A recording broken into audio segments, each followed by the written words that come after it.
Auzubillahiminash-shaytanir-rajeem. Bismillahir-rahmanir-rahim. Assalamu alaikum viewers. I'm your host, Fatima, with a prayer. May Allah keep you all safe, healthy, and blessed. And may Allah hasten the appearance of Imam for our time, and inshallah, Ameen. Today, the topic we will be discussing now is related to the situation of the people of Gaza who are already displaced and in a huge crisis, which from where they are suffering through hunger, through diseases and displacement, and there's a lot more we can't even imagine what they are facing.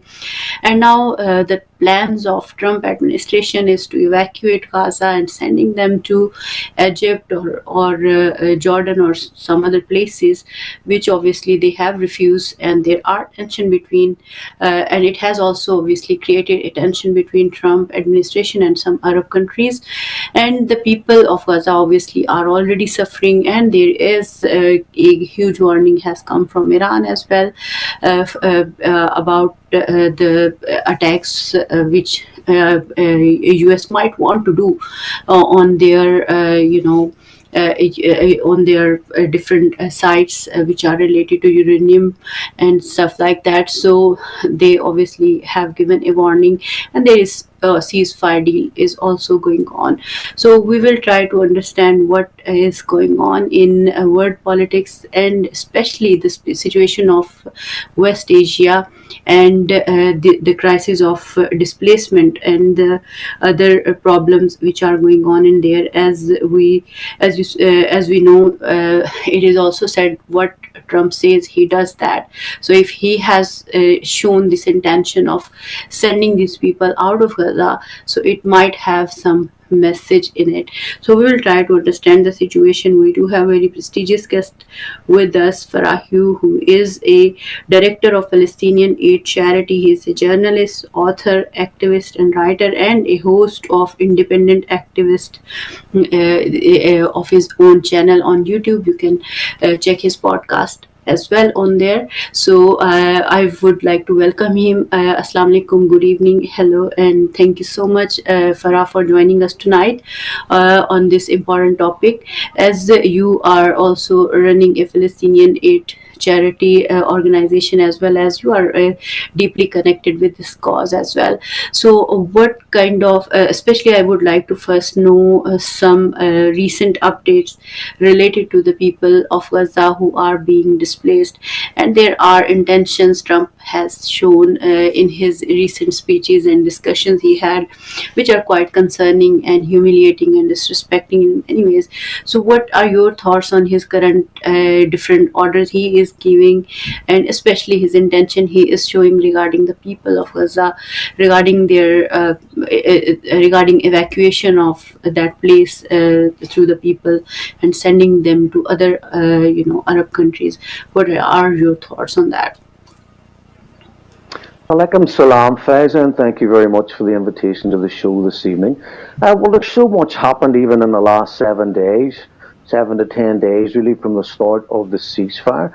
I mean, some of the most inspiring things I have actually witnessed are the return of the people who were forced, they were bombed, they were starved, they were shot, maimed, and many murdered in northern Gaza and Gaza City as part of the Zionist entity's attempt to ethnically cleanse the north of Gaza. The intention at one point was to corral all the people of Gaza into southern Gaza, in and around Rafah. I mean, you can't get any farther from the Zionist state than up to the Rafah border and the Philadelphia corridor, which has been occupied by the Israeli army. Now, as part of the ceasefire, those people were supposed to be allowed to return home in safety without the threat of being shot or bombed. But the bombing still continue. People have been shot. There were hold-ups and delays when up to like 100,000 people gathered on the main road. In fact, many had to walk along the beach in order to return not to their homes but to the destroyed rubble that remains of what were once vibrant communities, towns, villages, and even Gaza City, once filled with children going to school, the sound of laughter, the smell of kunafa coming from the bakeries, the sound of motor cars, sound of laughter, sound of music, all gone. Nothing left, not even the birds, no sound in the air, total devastation on the ground, and total destruction of people's lives and communities. To see those people walk past the tanks, walk past the snipers in steadfastness and with resolve and with dignity and with pride. Those people have marched home despite the tens of thousands of Israeli occupying forces that are still in Gaza as we speak. Now, when it comes to Trump, I have to say I had a lot of hope. This was a man who claimed he would bring an end to the war in Ukraine on his first day of office. This is the man who, possibly in order to get votes in Michigan from the people of Islam and from the Palestinian diaspora in America, claimed he would bring peace to Gaza. Now, there is a ceasefire. It's only there because he sent his representative to speak to the Israeli Knesset and to speak to Netanyahu, and he told them in no uncertain terms that they must have a ceasefire. This was all about Trump being able to say after 16 months, I brought the hostages home. Now, he's indebted literally to his financial backers that helped him win the presidency. There are people who give him up to $100 million in order to secure his residency in the White House. He's beholden to these people who are Zionists, and some of them are Jewish people who are using their money to influence American foreign policy. So what he appears to have done, and he's brought a semblance of peace.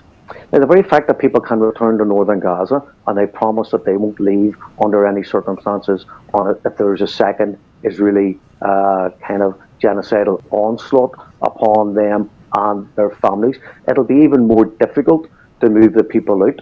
But what he's trying to do and what he's proposing in the public arena is exactly the plan that the Israeli Zionist regime want, which is displacement of the people of Gaza, followed by replacement by Jewish Zionist emigres coming from anywhere in the world. Donald Trump made his money, or continues to make money, should I say, through the building of hotels, and he's basically a real estate and a billionaire constructor. His son, Jared Kushner, I think he was involved in helping potentially sell land that belongs to the people in Gaza along the seafront to some foreign American, Israeli, Jewish people who want to buy that land and want to build settlements. So straight away there's a conflict of interest. Is this man genuinely interested in building homes for Palestinians, or does he see prime real estate on the Mediterranean coastline close to mainland Europe, where millionaires and billionaires can have beautiful houses beside the sea with their swimming pools and all the kind of infrastructure that you would have for the gentrified Americans who may want to settle in Gaza. So what he's promoting is an Israeli agenda. The Palestinian people won't go. When it comes to Egypt and Jordan, it's not that I don't believe that they believe that what they're saying is that Palestinians have the right to live on their land, they have the right to stay there, and no one has the right to ethnically cleanse them.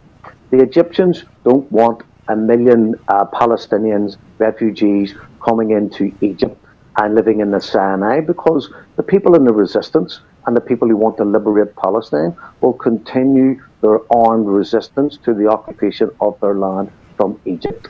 So this headache will then become Egypt's headache. When it comes to Jordan, around 70% of the population of Jordan are Palestinian refugees from 1948 and 1967. I was in Jordan, in the capital, in Amman, several years ago, and there was no recognition of the Nakba. I believe that it was potentially illegal for Palestinians to come out and commemorate the Nakba in Jordan. So if you put 1 million Palestinians into Jordan, you are going to completely upset the fragile political state of Jordan. You're going to undermine the dictatorship of King Abdullah in Jordan, and you're going to have again an armed insurrection, not against the Jordanians. But if you remember how Yasser Arafat began with the PLO, he, I believe, was in Jordan, and from Jordan, they tried to liberate occupied Palestine from Jordan. So there's no way the Jordanians are going to accept 1 million Palestinian refugees forced into their country when a percentage of those people will demand to liberate Gaza and liberate Palestine, which they're entitled to do, I believe, under international law to end illegal occupation. So Egypt doesn't want the Palestinians. Jordan doesn't want the Palestinians, not because they stand by the Palestinians, because they have done nothing but betray and act as traitors to the Palestinian cause for over 60 years. So, with Trump's plan and Trump's idea, you could dress it up that he's a humanitarian. He wants to move people out in order to rebuild the country to let them come back. But we all know as soon as a Palestinian leaves, they won't be allowed back. I just finally, what the Israelis and the Americans have pushed all along is for the Palestinian Authority to have complete control over Gaza. This is because they are collaborators and traitors to the Palestinian cause of liberation. And in Egypt today, there are reports that Israel and Egypt have both agreed that the Palestinian Authority will take over control of the Rafah crossing. So then what you're going to have is pressure from the Israelis militarily and physically in Gaza, and then you're going to have the Palestinian Authority deciding what food gets in, where it goes, and who they're going to support in Gaza going forward. So you can see this convergence of Israel's designs around displacement and replacement, but also the control of the Palestinian population in Gaza through its puppets in the Palestinian Authority and through American financial and political pressure on both Egypt and Jordan.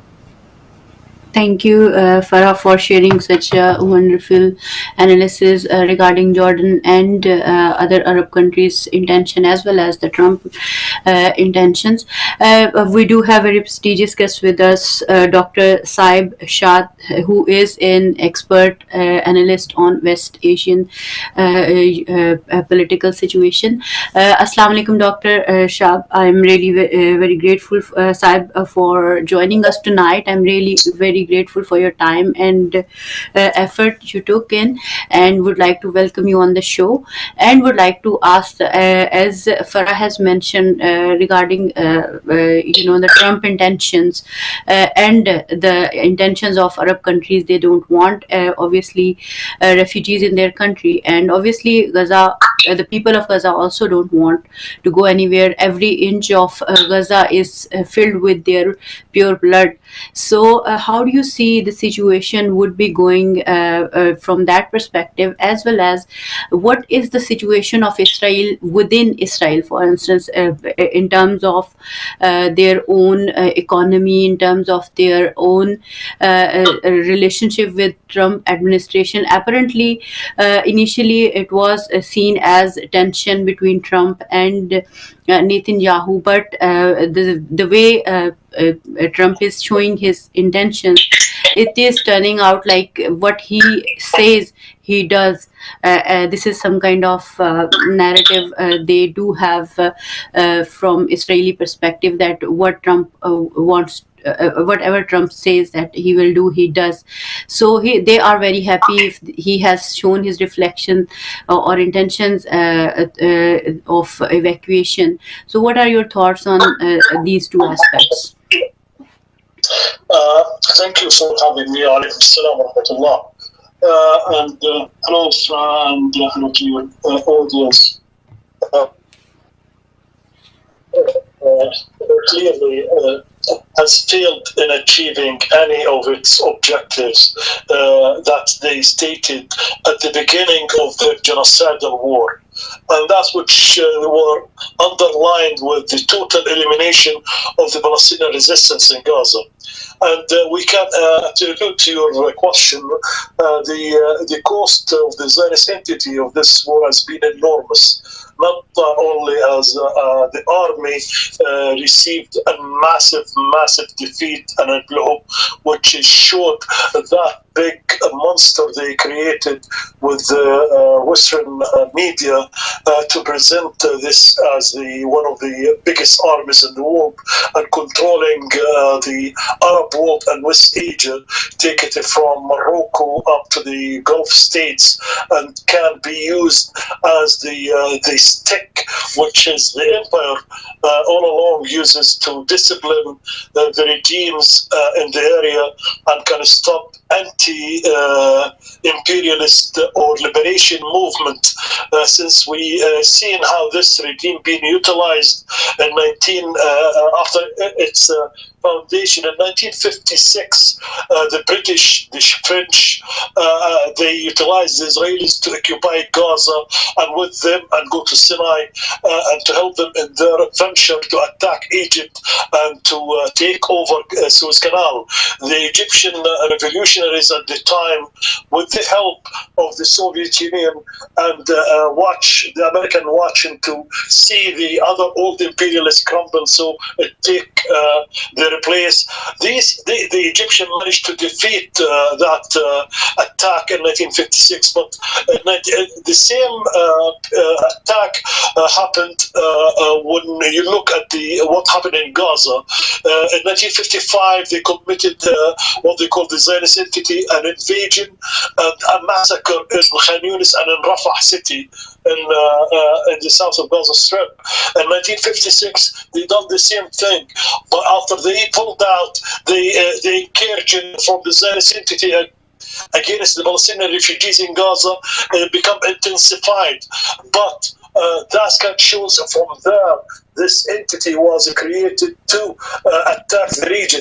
In 1976, the same, the Americans supplied all the the fighters, jets, to destroy Egypt, destroy the planes of the ground, and use the Zionist entity as Little David against Goliath. With this all rubbish, we know now, today, we have the information and the data to tell us the one who attacked Egypt at the time, it was the American Air Forces, not the Zionist entity. But all along, what I mean, this is the job of that Zionist entity. It was to be created to every now and then to destroy any development in the area, as they call it, the Zionist entity themselves, with their racist and barbaric terms. When they say they use what they call the mowing the lawn tactics. In a way, as their leaders at the beginning of the war described the Palestinians as subhumans, animals, and the president of the Zionist entity, Herzog, who's from the left supposed to be, said there is no one innocent in Gaza. It means everybody is to kill everyone. As an American congressman and politician said as well, kill everyone. And some of them was saying, turn Gaza into a car park lot for them. And so this kind of mentality was created, not the Zionists, created by the empires themselves, from the British to the Americans, so they can weaken the area and make sure the Arab world and the Islamic world will fall under the control of this Zionist entity. But for their dismay, the Palestinian resistance on the 7th of October was a counterattack offensive to preempt two major things at the time. There was plans to evict the Palestinians out and to destroy even any possibility for their self-determination, right for self-determination after their kind of normalizing the relationship with the Saudis who's left. This is being mentioned by the former American Secretary of State Blinken, and while he was talking to the Atlantic Forum, and he said in November 23 there was the they were ready for normalizing relationship with the Zionist entity and Saudis, but they came preceded that the attack of the 7th of October stopped everything in its track. And as well, I want to mention this preemptive strike by the Palestinian is not just stop that, which is if the Saudis normalize this relationship, it means to the Muslims, and now this is the biggest Muslim and Arabic country in the area, who's supposed to be leading a state for with the Arab to do with Arabic nationalists, Arab national security and stuff. So doing that, it means to the Saudis, that's it, done. We are done with the Palestinians, and you can give them some sort of towns and cities with walls around them, and one Zionist soldier can have a key and lock to the door of that wall, a gate of that wall. So this is that limit. Arab reactionaries reached that position, but they were shocked themselves and their masters, the Americans, and the Zionist entity to see under 2,000 freedom fighters who done that preemptive strike managed to show how weak this army and how fragile its own forces and how slow they are, which is they were with fake news on the media, international media, being displayed of the Western media, which is part of the imperialist kind of army on the region. They displayed them as they are super heroes.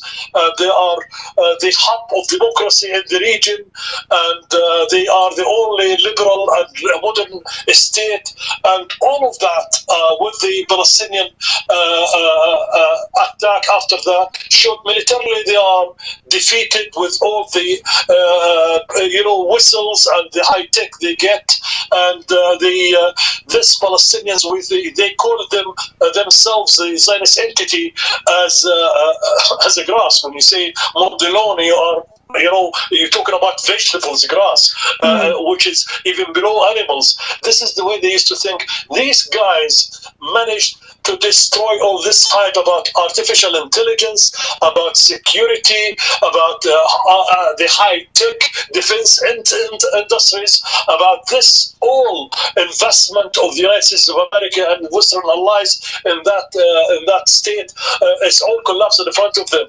And it turned from a functioning state used to do the job, as I said, as disciplinary stick for the empire, to a state which needed protection. We've seen how the Western countries led by the United States of America opened their arsenals to support the Zionist entity and sent billions of money in cash, and that sustain their economy. Because even the Zionist entities figures today, they say they estimated that their economy, their activities has been reduced over 20 to 25% by the war, which they mean by the war, by the genocide they launched in Gaza, because they see this is as the final solution. The final solution for them is to eliminate the Palestinians in the Gaza Strip and to get rid of them. And as, if you allow me, as revealed in a document dated in October 13th, 23rd, 2023, from the Israeli Ministry of Intelligence at the time, I think the minister was Gilia Gamalili, or if I'm correct in pronouncing that name, in less than a week after the war, they were recommending occupying the Gaza Strip totally and displacing the Palestinians to Sinai in Egypt. The document, as the plan and analysis, they preferred the displacement option over returning their man from the West Bank, Abbas, the head of the Palestinian Authority, through his Palestinian Authority over the Gaza Strip, or even to call what we call it a makhatir, a local kind of head of families and kind of agents as well for them to form a local government, which is that from the beginning when they tried that, the people distanced themselves straight away. The Israeli Ministry of Intelligence then recommended the ethnic cleansing option as the most ideal for the Zionist entity as a form of finance tool, as I said, and as a strategic perspective. They see it despite all the risks can occur at the region. The Zionist Ministry of Intelligence, they said, they confirmed by infecting Gaza that require a firm position from their government to take at all political levels, and to the approval as well from the United States of America and from other countries that support the United States position on that, like Western countries.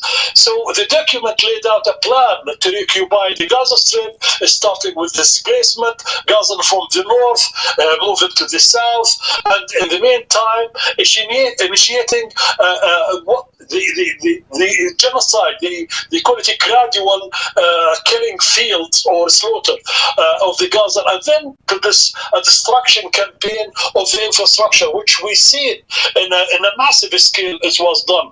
They call that as to destroy the tunnels. They destroyed everything nearly in Gaza in order to eventually transfer the residents from Gaza to the border of Egypt. We've seen them doing that at Rafah. They put nearly 1.5 million people at Rafah before they may attack Rafah. Then in December 23, we started hearing some Arabic officials making statements rejecting the displacement of the Gazans, especially after what was occurring at the side of Egypt with all the people being pushed there. That shows these statements at the time. It took from December 23 till maybe March, April 24. And then today we're hearing it again after Trump coming back about displacing the Palestinian people to Sinai.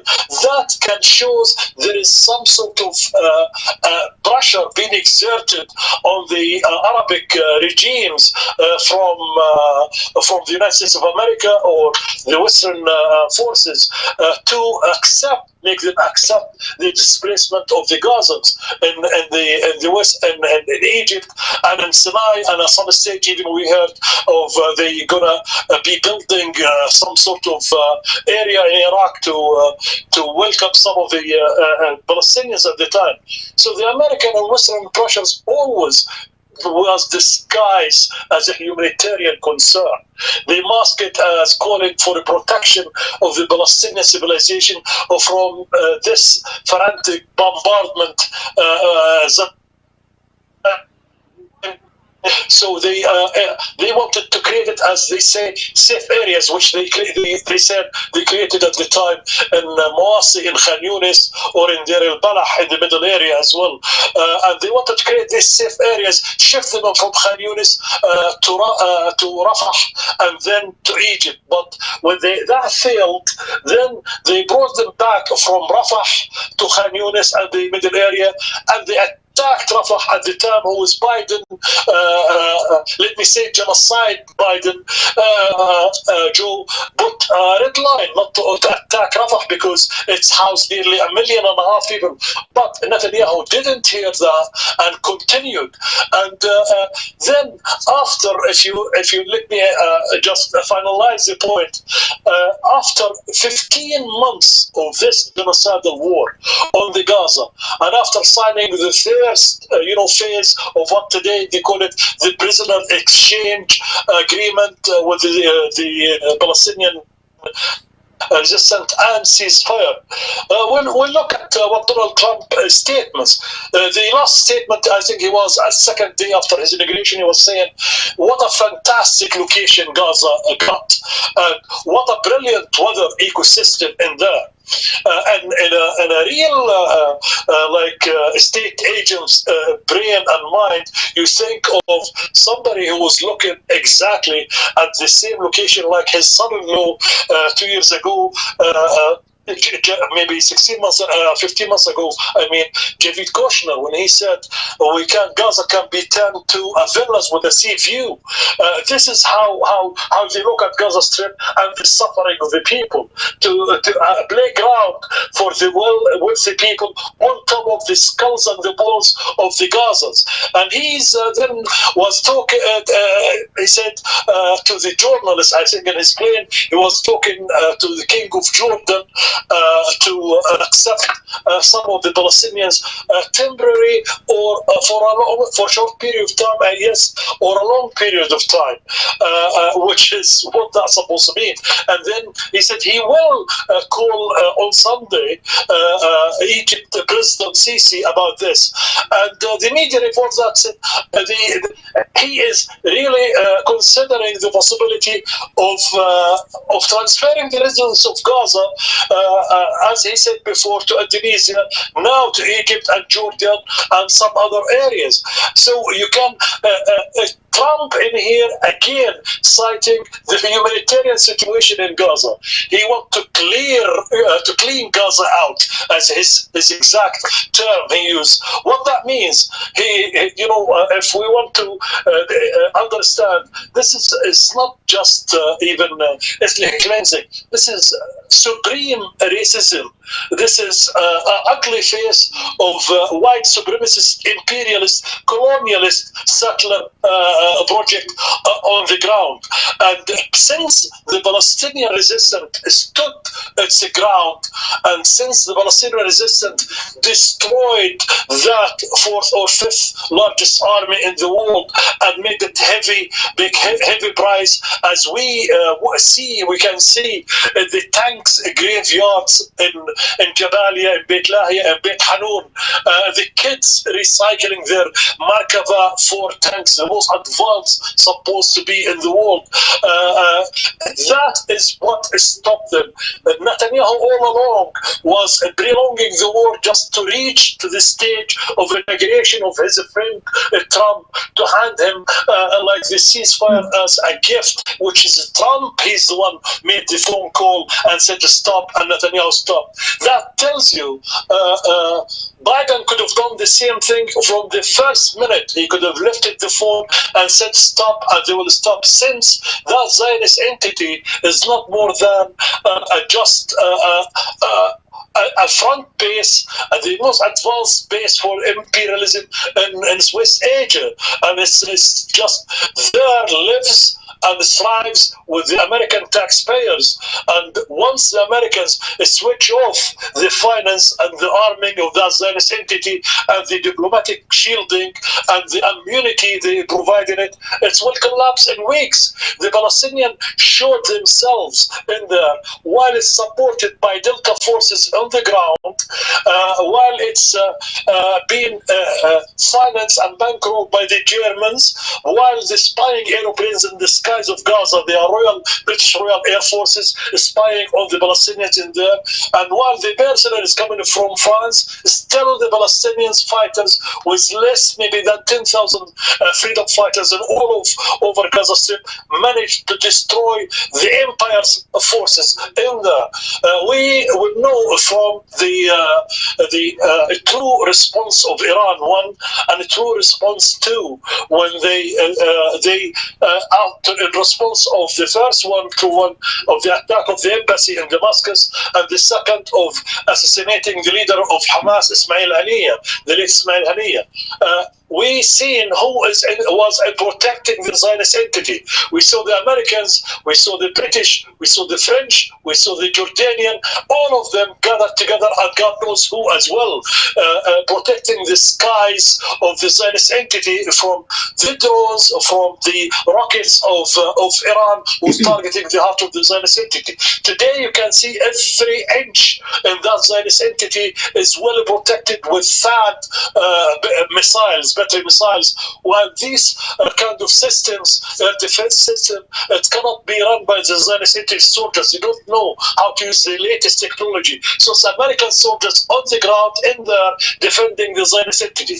So that shifted after the summer of October, or from the stick which disciplined the whole area to a function state cannot do its functions as to discipline the area. It needs protection. It needs help. It needs support. So Trump's game now trying to pressurize the Arabs with their subsidizing Jordan or not, influencing Egypt or not, all of that is a failing game. Since the Egyptian army a couple of months ago affirmed the position to the political leadership, they are not going to let any Palestinian being displaced to Sinai. And the same position you can see in Jordan. Jordan cannot sustain even a couple of thousand of Palestinian refugees coming from the West Bank to it. The political balance in there will tip, and that is not in the help of this slice of Palestine called Jordan, which the British created in last century. So if they wanted to keep Jordan as a buffer zone to protect the Zionist entity eastern border, they cannot shift at it a Palestinians who will be looking at them from across the waters. This is my homeland, this is my village, and they will repeat the guerrilla warfare which is initiated by the PLO in the 60s and the 50s and the 70s and the 80s and the 90s. So they cannot do that. They see today Gaza alone, with its own freedom fighters, tipped the balance in the region, and it created a new dawn for liberating the region from the Zionist entity. So tricking the people and the leadership of the official Arabic system cannot work. The people in the Arab region are watching, and trust me, they see what's happening, and now they see in Lebanon the Zionist entity managed to take some villages and destroying it out of the ceasefire with the tricking the Lebanese political apparatus who impose on their own resistance to stop the war, to stop accept the ceasefire. And the same thing they see how the Americans and the Turkish bought the leadership of the Syrian Arab Army, trained their own boss, and they didn't fire a bullet when the Takfiri group start invading everywhere in Syria, and not one bullet fired at them.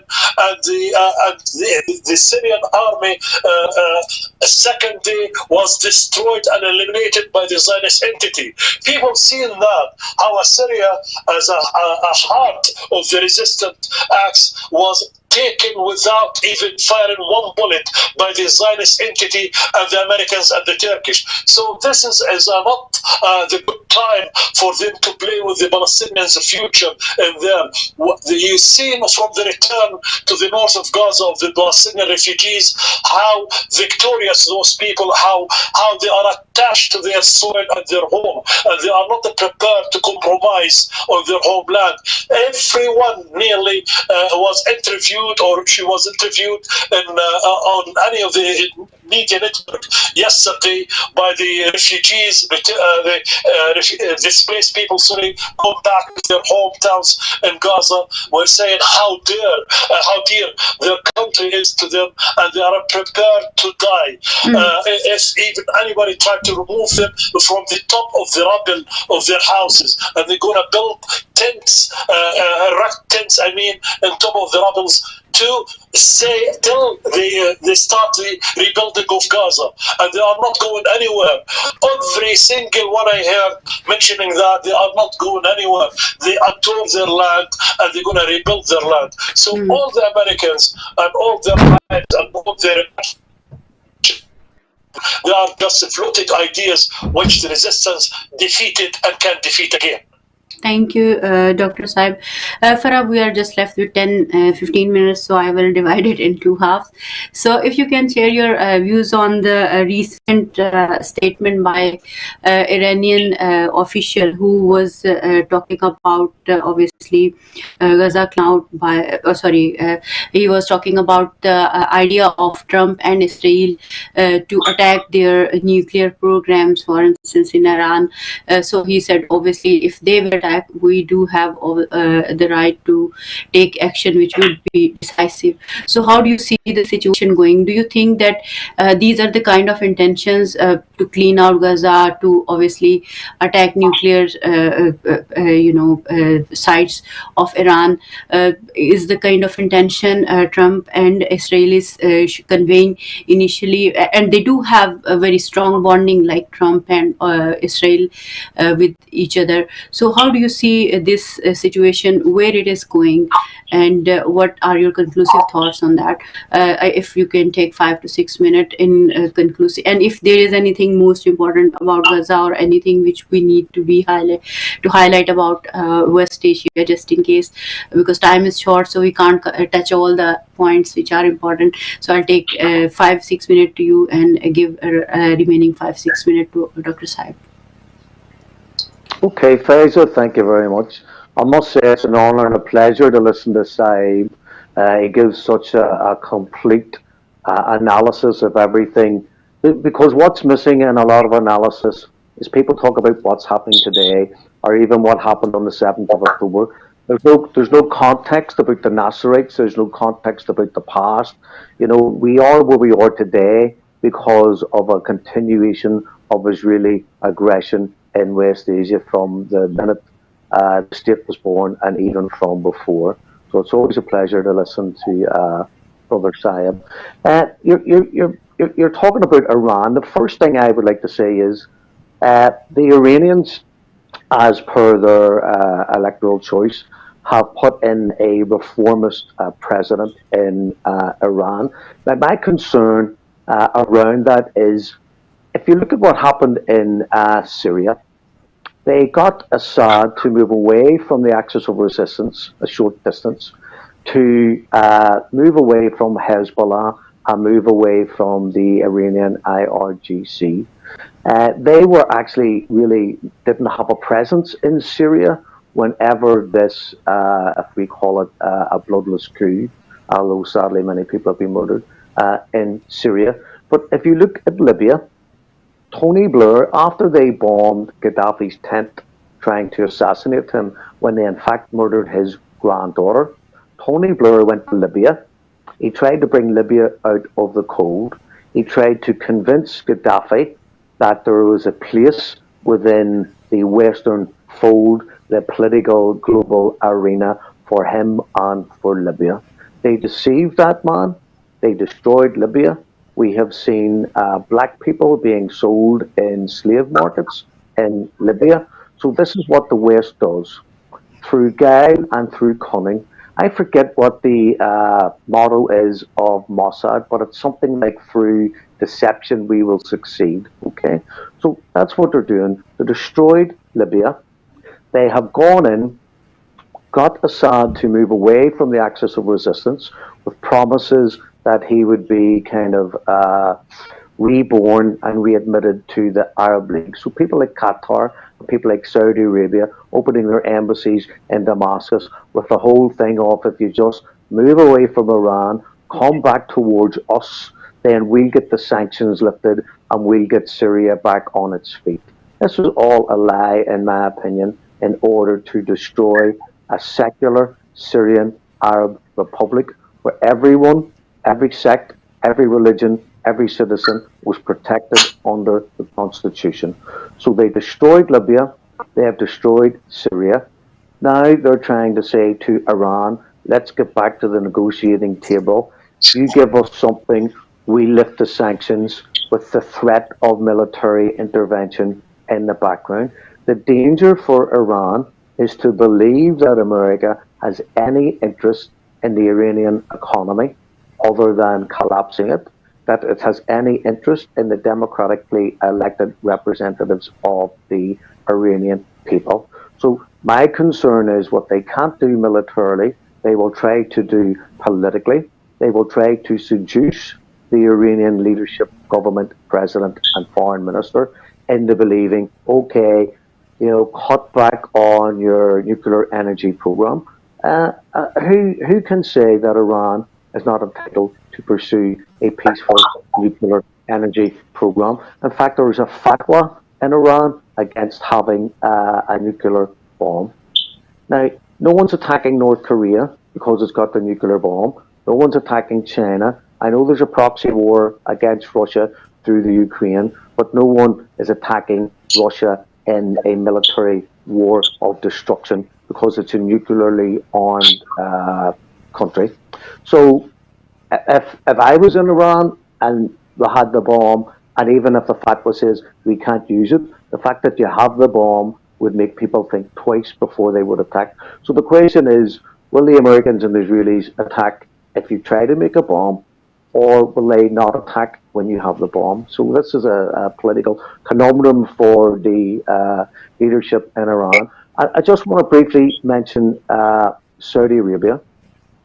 Now, Donald Trump's just come into power, and then he asked for 600 billion from the Saudi dictatorous monarchy, and then he said, "Hey, why not round up to $1 trillion? $1 trillion going from Saudi Arabia, which could rebuild Gaza, just for conversational purposes, is going to go to America. Is part of that then going to go to Israel?